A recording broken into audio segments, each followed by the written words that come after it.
Good morning बच्चों। गणित के इस वीडियो में मैं आपका स्वागत करता हूं।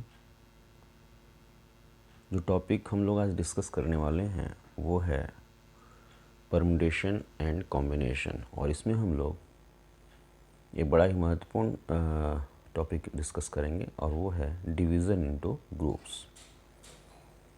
कहता है कि अगर हमारे पास 3m वस्तुएं हैं और उन 3m वस्तुओं को 3 समान समूहों में विभाजित करना है हमको, तो किस तरह से हम उनको विभाजित कर सकते हैं, इसको हम लोग आज के वीडियो में देखेंगे। तो यहाँ पे 2 केसेस आते हैं। पहले केस में ये है कि जो ऑर्डर है वस्तु के रखने का वो महत्वपूर्ण नहीं है, किसी भी ऑर्डर में वस्तु को रख सकते हैं। तो उस दशा में आपको factorial 3m upon factorial m का होल क्यूब इंटू फैक्टोरियल 3, ये इतने केसेस मिलेंगे। एक बार फिर से समझ लीजिए, अगर हमारे पास 3m वस्तुएं हैं और m यानी m वस्तुओं का 3 समूह बनाना है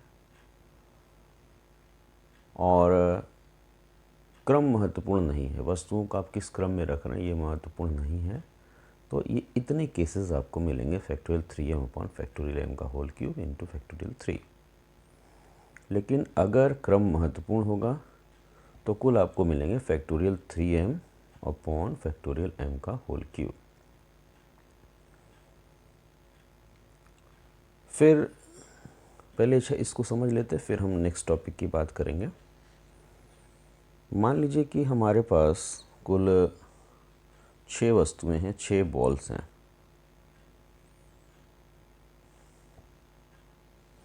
और इन 6 बॉल्स को हमको 2-2 के ग्रुप में डिवाइड करना है। 6 बॉल्स है, मान लीजिए ये B1, ये हमारा B1 है,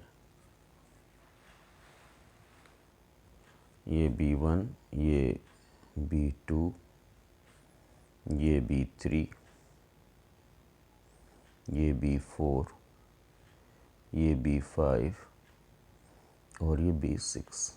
मान लीजिए 6 बॉल्स है और हमको 2-2 बॉल्स का 3 ग्रुप बनाना है, 3 समान समूह विभाजित करना है। तो हम इसको कितने तरीके से कर सकते हैं, वो होगा फैक्टोरियल 6 यानी कुल बॉलों की संख्या, कुल जितने गेंदे हैं उनकी संख्या बटे, चूँकि 2-2 का हम बना रहे हैं तो फैक्टोरियल 2 का होल क्यूब। चूँकि यहाँ पे क्रम महत्वपूर्ण नहीं है तो हम बोलेंगे इंटू फैक्टोरियल 3। जितने ग्रुप बना रहे हैं, 3 का ग्रुप बना रहे हैं, 2-2 बॉल्स का 3 ग्रुप, 1 2 3 ऐसे 3 ग्रुप हम बना रहे हैं, तो हो जाएगा हम फैक्टोरियल 3 से इसको डिवाइड भी कर देंगे, फैक्टोरियल 6 अपॉन फैक्टोरियल 2 का होल क्यूब इंटू फैक्टोरियल 3। लेकिन मान लीजिए यहाँ पे तो ये था कि क्रम महत्वपूर्ण नहीं है, लेकिन मान लीजिए क्रम महत्वपूर्ण रहता। क्रम महत्वपूर्ण रहने का मतलब, जैसे मान लीजिए हमारे पास 3 आदमी हो गए A B C, और इन 2-2 बॉलों का जो ग्रुप हम बनाएंगे वो इनमें बांटना है। तो मान लीजिए कि B1, B2, B4, B5, B3, B6, आपने पहला ये ग्रुप बनाया, ये पहला ग्रुप, ये दूसरा ग्रुप 2-2 बॉल का, ये तीसरा ग्रुप। अब अगर आपने इसको बांटना चाहा A B C के बीच, तो मान लीजिए A को B1 B2 मिला, B को B4 B5 मिला और C को मिला B3 B6। तो अब चूंकि ये आपस में भी अपने ये जो बॉल्स हैं इनको एक्सचेंज कर सकते हैं, हो सकता है A जो है अपना B1 B2 इसको दे दे, B जो है अपना B4 B5 इसको दे दे, तो ये आपस में भी यहाँ पे एक्सचेंज कर सकते हैं। यानी क्रम महत्वपूर्ण है कि किस ऑर्डर में हम बॉल्स को यहाँ पे दे रहे हैं। तो ये आपस में जब एक्सचेंज करेंगे तो कुल फैक्टोरियल 3 तरह से एक्सचेंज करेंगे। यानी इस दशा में जबकि क्रम महत्वपूर्ण होगा, जब आप वस्तुओं को बांट देंगे 3 लोगों में, 3 व्यक्तियों में, अलग अलग व्यक्तियों में, तो वहाँ पे क्रम आपका महत्वपूर्ण हो जाता है, किस क्रम में आप वस्तुओं को दे रहे हैं। तो वहाँ पे कुल जो संख्या होगी वो हो जाएगी फैक्टोरियल 6, सेम होगी फैक्टोरियल 2 का होल क्यूब, फैक्टोरियल 3, और इसमें हम लोग गुणा कर देंगे फैक्टोरियल 3 का। फैक्टोरियल 3 इसलिए गुणा करेंगे क्योंकि इन वस्तुओं को, क्योंकि आप जब दो दो का ग्रुप बनाएंगे तो कुल इतने ग्रुप बनेंगे, उसमें से एक ग्रुप ये है।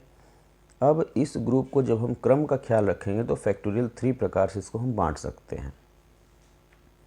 तो इतने एक ग्रुप को हम इतने तरीके से बांट सकते हैं, तो इतने ग्रुप को जब बांटेंगे तो this whole will be multiplied by factorial 3। तो फैक्टोरियल 3 कैंसिल हो जाएगा, यानी आपको मिलेगा फैक्टोरियल 6 अपॉन फैक्टोरियल 2 का होल क्यूब।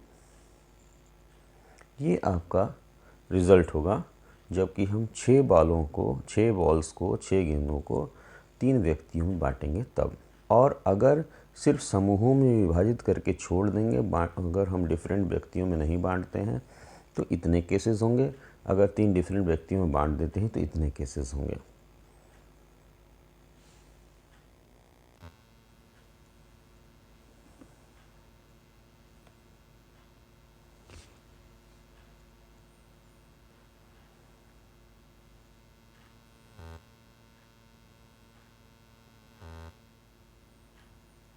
अब आइए आगे बढ़ते हैं। अगला जो टॉपिक है इसमें हम लोग n एक समान वस्तुओं को समूहों में विभाजित करेंगे। यानी यहाँ पे इसके पहले जितने भी टॉपिक्स हमने पढ़े थे डिवीज़न इनटू ग्रुप के, उसमें वस्तुएं डिफरेंट थी। यहाँ पे हम n एक समान वस्तुएं लेंगे। n एक समान वस्तुओं को जब हम समूहों में विभाजित करेंगे तो कितने प्रकार से हम उनको समूहों में विभाजित कर सकते हैं, इसको हम लोग देखेंगे।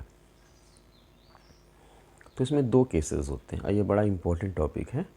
2 केसेस हैं। अगर हम n एक समान वस्तुओं को r व्यक्तियों में डिवाइड कर रहे हैं, r पर्सन में उसको विभाजित कर रहे हैं, और किसी भी व्यक्ति को जो वस्तुओं की संख्या मिल सकती है वो 0, मतलब हो सकता है कोई व्यक्ति ऐसा भी जिसको कोई वस्तु ना मिले, तो किसी व्यक्ति को जो वस्तुओं की संख्या मिल सकती है वो 0, 1, 2, 3 या n ये मान लीजिए प्राप्त कर सकता है। तो उसकी कुल विधियां होंगी n plus r minus 1 c r minus 1, ये होगा। जैसे मान लीजिए हमारे पास इसको आप यहीं भी समझ लीजिए, मान लीजिए हमारे पास 4 बॉल्स हैं एक समान, ये सब एक समान है, मतलब इनमें कोई डिफरेंस नहीं है, रेड कलर की बॉल्स हैं मान लीजिए। और इन 4 बॉल्स को आपको 3 व्यक्तियों में डिवाइड करना है। 4 बॉल्स को 3 व्यक्तियों में डिवाइड करना है, 3 व्यक्तियों में बांट देना है। तो सवाल उठा कि आप कितने तरीके से इन 4 बॉल्स को इन 3 व्यक्तियों में बांटेंगे, और ये बॉल्स आइडेंटिकल है, बिल्कुल एग्जैक्टली सेम है। तो कैसे करेंगे? आपके पास फॉर्मूला है n plus r minus 1 c r minus 1, ये फार्मूला है। और यहाँ पे एक चीज़ और आपको बता दूँ कि जब आप 4 बॉल्स को 3 व्यक्तियों में बांटेंगे तो हो सकता है कोई व्यक्ति एक भी बॉल उसको ना मिले, या हो सकता है उसको 1 बॉल मिले, या हो सकता है उसको 2 बॉल मिले, या उसको 3 बॉल मिले, या उसको 4 बॉल मिल जाए। ये सभी संभावनाएं हैं। तो कुल केसेस की संख्या होगी n plus r minus 1 c r minus 1, यानी n की वैल्यू 4 रखेंगे, r की वैल्यू 3 माइनस 1 c 3 माइनस 1, यानी 7 माइनस 1 आपका हो गया 6 c 2। इतने तरीके से आप उन बॉल्स को बांट सकते हैं 3 व्यक्तियों में। 4 बॉल्स को 3 व्यक्तियों में इतने तरीके से आप बांट सकते हैं। एक टॉपिक और है, इसको समझ लीजिए। कहता है कि n एक समान वस्तुओं को r व्यक्तियों या समूहों में विभाजन की विधियां, जबकि प्रत्येक व्यक्ति कम से कम एक वस्तु प्राप्त करता है, वो होंगी n minus 1 c r minus 1। इसका मतलब क्या हुआ? इसका मतलब ये हुआ कि अगर n समान वस्तुएं हैं और r व्यक्तियों में आप उसको बांटना है, और कम से कम एक वस्तु पाना जरूरी है। यानी ऐसा नहीं है कि कोई व्यक्ति बिल्कुल कोई वस्तु प्राप्त नहीं करेगा। एक वस्तु को प्राप्त करना हर व्यक्ति के लिए ज़रूरी है, कम से कम एक वस्तु ज़रूर प्राप्त करें। यहाँ पे जो केस था, ये वाला जो केस था, इसमें कहता था कि जीरो भी प्राप्त कर सकता है, कोई वस्तु प्राप्त नहीं कर सकता, ऐसा भी केस हो सकता है। लेकिन यहाँ पे जो केस है, कम से कम एक वस्तु जो है अगर वो प्राप्त करता है तो कुल केसेस की संख्या हो जाएगी n-1 CR-1। जैसे 4 बॉल्स हैं, 3 व्यक्ति हैं, 4 समान बॉल्स को आपको 3 व्यक्तियों में बांटना है और एटलीस्ट एक वस्तु जो है हर व्यक्ति को मिले, एटलीस्ट एक बॉल जो है हर व्यक्ति को मिले, तो उनकी केसेस की संख्या हो जाएगी 4-1 C3-1 यानी 3C2। इतने तरीके से आप बांट सकते हैं, 4-1 n-1 CR-1। तो ये कुल तरीकों की संख्या हो गई। धन्यवाद।